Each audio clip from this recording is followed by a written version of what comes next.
Okay, welcome back to the Run Home with Joel and Fletch. I'm Justin Horo, joining in today, Fletchy, filling in for Sugar. It's been a good show so far. Joining us now to chat all things finals is Fox League host Yvonne Sampson. Finals footy on Fox League, every finals game in September, live and ad break free during play. Watch on Foxtel and available to stream on KO Sports. Vonnie, welcome back to the Run Home with Joel and Fletch and Scope.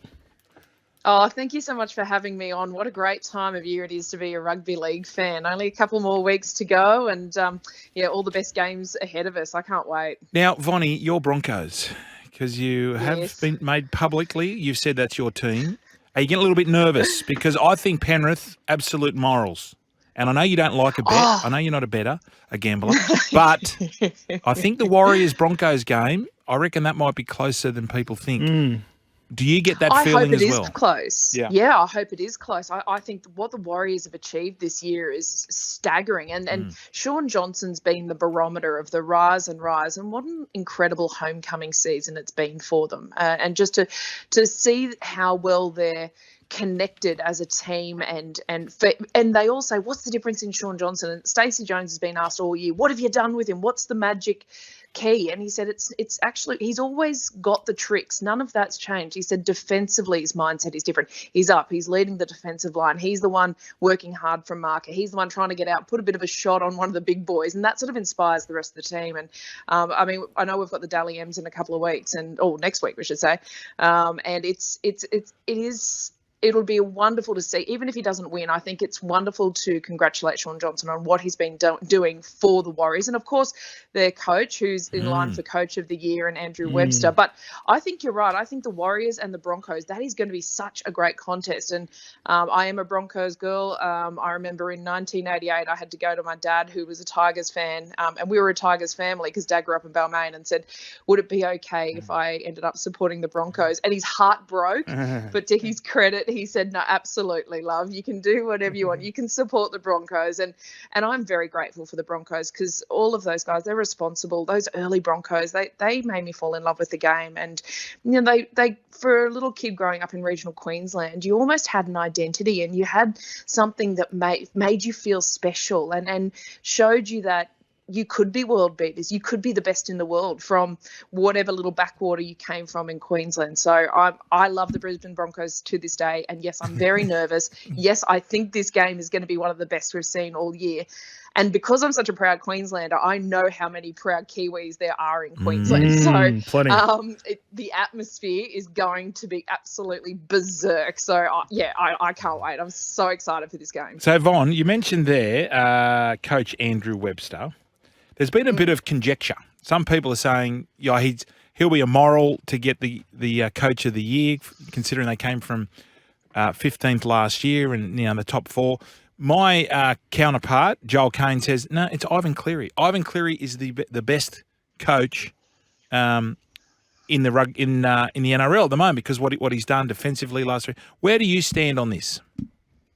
It's interesting. I guess it depends on what the criteria and how you value best. What does best translate to? Does it mean the greatest performance increase if you're looking at metrics and all that data, and you take a team from one, well down on the ladder up into the top four? Is it performance based in that regard, or is it the fact that you're probably going to have the Penrith Panthers into their fourth straight grand final? Does that make you Coach of the Year because you got the best defensive record of the season, because your attack is the model, the machine-like model that we've modelled everything else on from here on in? So, you could even throw Kevin Walters into the conversation, because I think what Kevy's done for the Brisbane Broncos, and to turn it around from the capitulation that they experienced last year to now being a powerhouse, and restoring all that great Brisbane Bronco that we expect of that juggernaut, Kevin Walters would be in the conversation for Coach of the Year. I think it comes down to what you think and what you value as being the best coach of the season. For me, I think the narrative is Andrew Webster, given he is a rookie NRL head coach. He's obviously got a vast coaching experience, but this is his first go in the main job. I think for me, I'm a bit of a romantic. I like the whole story of how he's been able to go over there. He said when he first started, is Queen Street the main street down in Auckland? Yeah, it is. Queen Street, yep. Down near the He said when he- aqueduct. Yep. Viaduct. Yes. Yeah, that's the one. Viaduct. Yep. Yeah. When I first got there, he said I could walk down at the start of this year. He could walk down Queen Street. Nobody knew who he was. No one would stop him. No one even knew what the WARs were. Right, the WARs didn't even exist at this point. And then he said now the last couple of months he has to have his hoodie up. People are stopping him everywhere. He's getting up the WARs, out of cars driving past. And I think if you just gauge it on that, if that's our cues for what the turnaround has been, then you've got to give it to Andrew Webster. But, it's right. You could make a case for a couple. But, yeah, I mean, for me, I'd like the Warriors coach to win it. Staying on the game, Vonnie, but moving from coach of the year to the buy of the year, Reece Walsh. He leaves the Warriors. He comes back home to the Broncos. Has there been any reports of chat throughout the week, do you know, with him finishing up at Warriors last year? I love banter. I'm sure that there is plenty through text. Has there been any through the media yet with regards to Reece Walsh playing his former team, the Warriors, in such a big game? Well, do you know what? And what I've noticed about this generation of player, the bigger the stakes, the bigger the game, the more that's at risk, the better they like it. The bigger the spotlight, and Reece Walsh steps into, he is made for this kind of moment, because we saw how he just absorbed the pressure of Origin and made it look good, right? I've never seen anyone make a debut in State of Origin and do it in the style that he did. It's more than a confidence thing. It's a belief thing. And I think the more pressure is on him, the more he enjoys the challenge. So, yes, up against the Warriors, he made a few mistakes over there. They tried to make a young man out of him. And, when he got into trouble and they made him front the media cameras and own up to his mistakes. And, it was a tough thing for him to be away from friends and family and all that sort of stuff. Anyway, he comes back to the Brisbane Broncos, sets the world on fire. I don't know how he left things at the Warriors, but, I mean, they can do all the homework they want on Reece Walsh. The problem is you still can't catch him. Like, the way he can glide, he is mesmerising with the way he moves. Is that just his eyes, Von? Video. Is that his eyes? It's just the eyes, actually. And the height he gets in the hair. How does it get so bouncy I don't know. and luxurious? Put it this way, Von.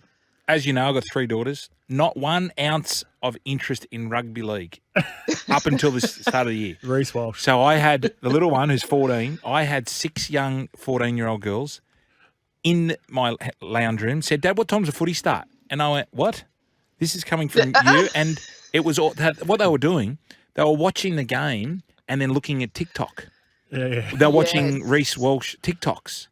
And so we talk about like how amazing he is on the field. And remember, we used to have players who would open the start of the year. They were the face of the game. I don't remember a kid who, we've had Benny Barber, we had Benji one year. I don't remember a kid who has come along and has matched his ability to the marketing. Like I think he's got 500,000 followers on TikTok. I don't know what he's got on Instagram and stuff, albeit, social media wasn't around, 10 or 15 years ago. But, Vonnie, have you seen anyone who's basically got this whole package? He's just a star. And I think that's what we've got to celebrate about this young man. He is a star, and just enjoy the ride. Is he going to get it perfect every time? No. Does he make mistakes? Yes. Will he mess up? Probably. Yep. But we're here for the ride, and I think I am lucky as a fan to just sit back and watch this young man go to work. And he's not really sure what he's going to do, but then when he flicks the switch and you can see, and you know what, he plays so much tougher. And he's gorgeous looking, but he plays so much tougher than we give him credit for. Yeah. Defensively, he is brave. He throws himself into positions that, I see a lot of other fullbacks and outside backs sort of balk at, and I go, oh, no, thank you. And, Reece is the first one there. So, look, he's a star. I hope that, the future of his is absolutely bright. But in terms of girlhood footy crushes, you're talking to the wrong girl, because my first footy crush was Paul Hoff. Yes. And still a Broncos fullback, but very different style. If we can put that as politely as possible. What was that, Vonnie? What was it about the Hoffmeister? Oh my God, I don't know. I just loved him. And then I met him some years ago, and he was a policeman. I think he was working out in one of the country areas, and he had his big uniform on. And this is like 20 years later, and I still was all giddy about it. Like, how silly. I know, how embarrassing. And I blushed, and I was like, oh, hi, Paul. Please arrest me. Oh my, you're tall. Oh, Vonnie. By the way, Vonnie, just on one of your questions before what you're saying, they've been very complimentary. Cameron George come out and spoke about how, he's happy for Reece Walsh and understood the circumstances. Moving on to the other game, Panthers versus Storm. Yeah. There was an injury that everyone was worried about in the halves coming into this game at the start of the week. It ended up shifting to the number 7. It went from the number 6 to the number 7. How's the health of both Jerome Luai and Nathan Cleary? Well, Jerome Luai has been named, not just named on the extended bench, but named at 5'8". So that's always a really good sign. So you would imagine that he is in the best possible position, and they'll give him right up until kickoff. You guys know that. But it's pretty incredible for Jerome Luai when you think about the shoulder injury he did. Nathan Cleary did the same one a couple of years ago. It took him 6 weeks plus surgery, really, to get through that. And Jerome's been out, 4 weeks now? So whatever he's done it's been a remarkable recovery. And I think they really need him for these big moments, biggest game of the year so far. You need your best players. And Jerome Luai, that is the good news that he has been named. So hopefully it stays that way. The Nathan Cleary thing seemed to have blown up, but I don't think it's as bad as we all feared. I think it's just one of those, preliminary finals, grand final qualifiers. Oh, he's been rushed to hospital. The scans are fine. It was just a bit of a jar, a massive overreaction, hopefully, because I actually don't think there's much wrong. But I think the Jerome Luai and Nathan Cleary will be fine. The other Jerome is in. We've got Jeromes everywhere. So Jerome Hughes has been named for the Melbourne Storm, which is also great. Yeah. So he's on a watch and wait for that calf. But again, it was an inspired choice from Craig Bellamy to go with Tyron Wishart because I think he bamboozled them so early with that footwork. He beat Brendan Smith a couple of times, the first try scorer. He's back on the bench, which is great. But, depending on Jerome Hughes and boys, calves can be a little bit fickle. But I hope that we see Hughes back because I think he's so important because so much came down to Cameron Munster. We saw him risk it for the biscuit right in the dying minutes last week. He put the kick up for Will Warbrick.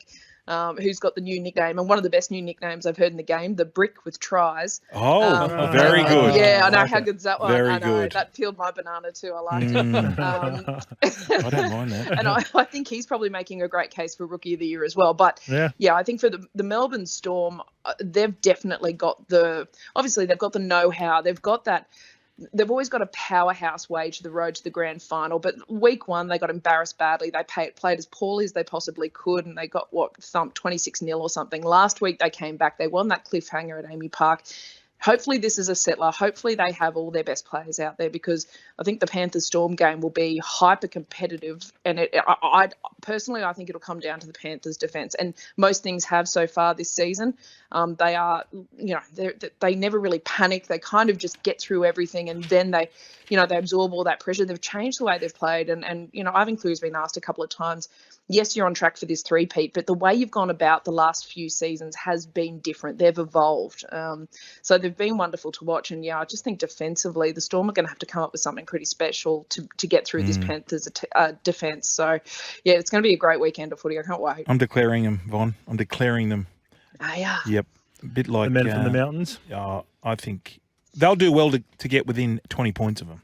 Oh, wow. I know, I'm going the early crow, but I don't care. I get paid for opinions. That's what I'm doing. I sound like Gordon now. I sound like GT. Hey, Von, can I ask you about face-to-face? Now, you've had some cracking ones this year. What's been your favourite? Oh, everyone's got such beautiful stories to share, and I'm always really grateful that they take their time and they're really generous with, their stories or their memories or their particular thoughts on something. And, different stories, but most of it all comes down to the same thing. It's footy, it's family, it's faith in what you're doing, it's connection to community. I loved the Ken Arthurson one. I think that was something I'll be very proud of for the rest of my career. I had Carl Webb the other day. Yeah, that was sad. That was sad. It is sad, but also I think he lit up when he was talking about the heyday and just getting out and bashing blokes. And that's what he prided himself on, right? Like, he's one of the strongest men we've ever seen in the game. The records still stand in the Broncos gym at Red Hill there. You know, the weights he was throwing around, the bench press, the squats. Like, he's still the strongest that they've ever seen. And I think to see him in such a vulnerable state and for him to allow that, and to allow himself to be seen like that is such a special thing and a trust thing. Daniel Anderson, obviously, that was just such a shock. And for us to see him for the first time now in his wheelchair and hopefully as his journey continues to regain more mobility, and we haven't lost him from the game, and him just working out what life looks like now, and him trying, you know, getting back to work at the Roosters and, you know, like that sort of stuff. I think it's such an honour for these people to allow us into their homes and into their lives and to share things that you wouldn't normally talk about, especially on camera. But I've had some really good ones over the year, and I'm sure there's a few that I've missed, but I guess they're the sort of three that have jumped out at me. Yeah, a couple of those stand out for me, Vonnie. I actually played with Carl Webb in his last year at Parramatta, so very emotional watching that. And just as emotional, Daniel Anderson gave me my first ever jersey. So the one part about it is, you know, seeing, you know, interviewing yourself and even, you know, Hindy rocking up at one point, he's still got his sense of humour. Mind you, I didn't get to see his sense of humour until I debuted and got a jersey. But, it was good to see that, what was you know, he both like as a coach? Because everyone says that he had this beautiful belief in you, and he never really overcomplicated things, but he was so effective as a coach. Is that how you found him? I loved Ando. It was it was mixed, you know, right? There are players that you get along with coaches a little bit better. I obviously had my debut underneath him, and he had a lot of belief in me. So, therefore, you know, I loved playing for him, and I loved his quirk. He was a bit quirky, a bit like Fletch as well. You know, a bit quirky, a bit sarcastic all the time. Had to try to figure him out. Being a younger player, you had to try to figure that out pretty quickly. But I got a lot of love and respect for Endo. So really enjoyed that one, Vonnie. Now, Webby's got with the Carl Webb Foundation, they've got a charity match happening next month. And it's always a friendly, right, until someone puts the first shot on. And I think you boys know that. I don't know what's wrong with you all, but you just can't play nice. It has to be competitive. And there's usually someone who's got a short fuse or a screw loose. Mark and McGaw. they just, you know. Mark McGaw, remember that? Exactly. Remember he tried to bash Mel it was like a Legends of, and Mel had to, like, Mel was just sort of just going, you know, it's not. Yeah. And Mark McGaw just went at him. Goodness me. Mel would have killed him. Anyway, Mark McGaw. Brandy reckons he was playing in one. And I was playing that game, Vonnie. Smith flattened him? Vonnie, I was playing in that game. And we were just joking. It was for the floods in 2009. Yes. And, Smithy hit him high.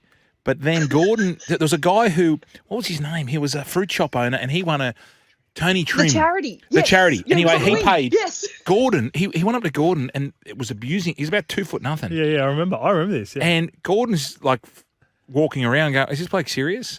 It was a bizarre. Brandy got hit so hard, he landed on his shoulder. So he got flattened by Smithy, landed on his shoulder, did his AC joint, and bit through his tongue at the same time. Yes. Yeah. And Brandy's boys have never. Brandy's boys have never seen him play, right? So they're on the sideline. They're like, yuck, Dad. Vonnie, when he came off, he was walking out. I think he's holding his shoulder, and his hair was all over the place. Because you know when you see Brandy, he's always immaculate. Even when he was playing as a kid, you know, beautiful hair. Now you see him on TV, always beautifully manicured. Look at the grouse. When he came off, goodness me, I couldn't help it. I was just laughing at it. Because you're right, he's talking like that too. Because he's talking like that. He goes, Nathan Smith just flogged me. And then he said to the doctor, mate, can you please stitch my tongue back? And the doctor went, oh, no, I can't do that. You've got to go to the hospital. Yeah. So he had to drive himself to hospital with one arm. With the kids in the back sledging him and going, you're rubbish. Poor old Brandy. Hey, Von, let's just change tack because I know you're busy. Well, you're on the board of New South Wales Harness Racing. How's that all going? How'd that all come about? It's really good. I was so honoured to be asked. I don't have any experience in anything like that, and I thought, "Oh, are you sure?" And they said, "Yeah, we want to sort of freshen it up a little bit and get away." I mean, we all joke about the red hots and all, and I think it's a bit of a joke amongst punters, but they really want to get away from that. I think they want to return to what is a beautiful family sport. And so many harness racing people that I meet, they've always had trotters and paces and things like that, and mum and dad and the kids, and they're all involved in the whole production of it. So I love the harness racing. I've always enjoyed getting out. But yeah, it's been a great experience, and hopefully we've got some exciting things. So the Carnival of Cups is going to be a bit of a series around the country areas, so I'm really looking forward to getting out. I think Canamble's our first one coming up, so we're very excited about that. And yeah, it'll just be a fun thing to do over the summer, and I think they're getting more people involved. So it was an inspired choice to get Josh Addo-Carr because of Let's Trot, baby. Yep. So that Yes. whole Love thing that. took off. Benji Marshall was involved in the Eureka. They've got some really good bands like the Super Jesus, and there was another one, Arctic Monkeys or something. Oh, I can't yeah, remember, the but they've Pommies. got- You look good on the they've got dance some floor. really good- You look good on the They've got dance some floor. really- Oh, yeah, that was my era Yeah. when I was over in England. Well, I was that's going to the say, thing. because I that's think not it's that all far back. for- I think it's all for young families to Yes. just go. It doesn't have the big scene and the big, like the attention that Randwick or Rosehill probably attracts. This is more of a family friendly. You want to go out, mum, kids, and dad, Yep. all just go enjoy, watch the horses, have a bit of a punt, and just enjoy a bit of racing. Did you see, what do you reckon? Did you see Winks has got a little filly? Her little thing? Yes. She's a beauty. How exciting. But, Von, do you think people would, because they're saying it's going to break the Australian record. So 5 million it's a Redoubt's Choice filly that's got the record.